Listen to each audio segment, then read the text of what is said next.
A disclaimer at the beginning. I don't have it all figured out, but I love this journey. And if we think that we can figure out God, really understand God, then we're kidding ourselves, aren't we? God is that which is beyond what we can understand. But there's a passage of Scripture that helps me even see even more the magnificent beauty and awesomeness of God. So let's start with a little writing exercise. Write down on a piece of paper or on the tablet in your mind these letters without any spaces in between them. G.o.d. I-S-N-O-W-H-E-R-E.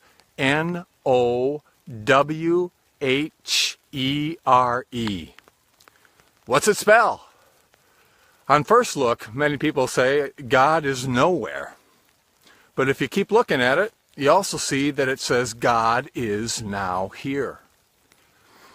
And that's what this passage is about today. The passage is from Acts 17, verses 26 to 28. And the first part of it says, God made us so we would search for God and perhaps grope for God. I love that word, groping for God, as almost in the darkness, trying to find God and find God. And I think with a lot of Christians that I run into, we make God into this super being out there somewhere who maybe intervenes in the world from time to time. Or we make God into this beyond being.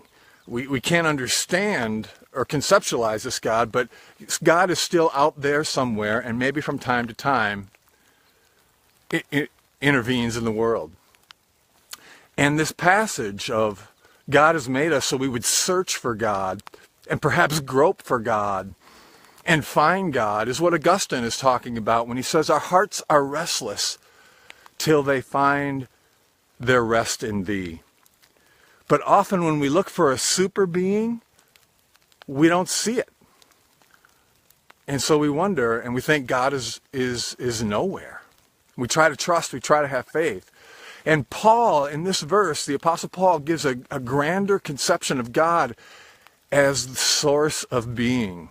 And it's mysterious, it's hard to figure out and understand, but it invites me into this trusting relationship with God.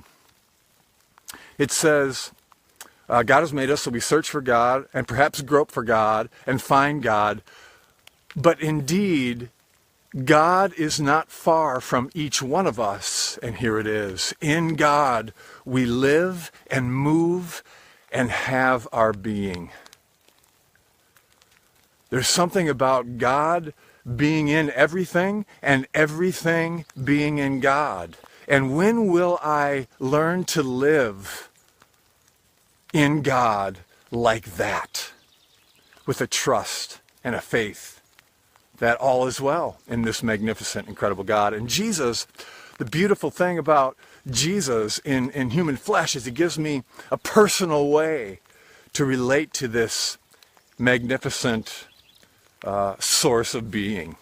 So there's a parable that helps me when I think about this passage. It's a parable of two fish. There's an old fish swimming in the sea, and two younger fish are swimming in the opposite direction. And the old fish says to them, good morning, boys. How's the water? And the two young fish swim by, and then they pause a little afterwards, and they look at each other, and they say, what the heck is water?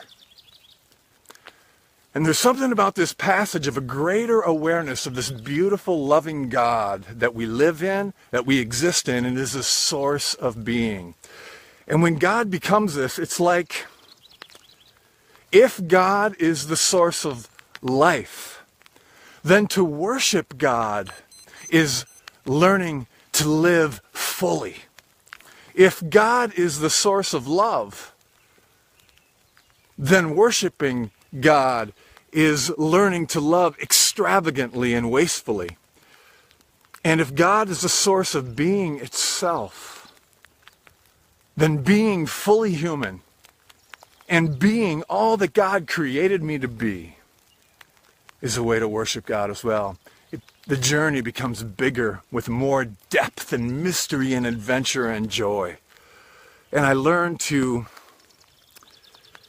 glide like a hawk on the wind, or to float and relaxed on the sea without thrashing and striving, when I come to trust this incredible God, the source of life, and that Jesus even shows me when he talks about coming to have abundant life in this life and in this God. So, man, a mysterious, awesome God we believe in, we live in, we move in and have our being, this creator God who is, who was, and who evermore shall be. So until next time, may you live all the days of your life.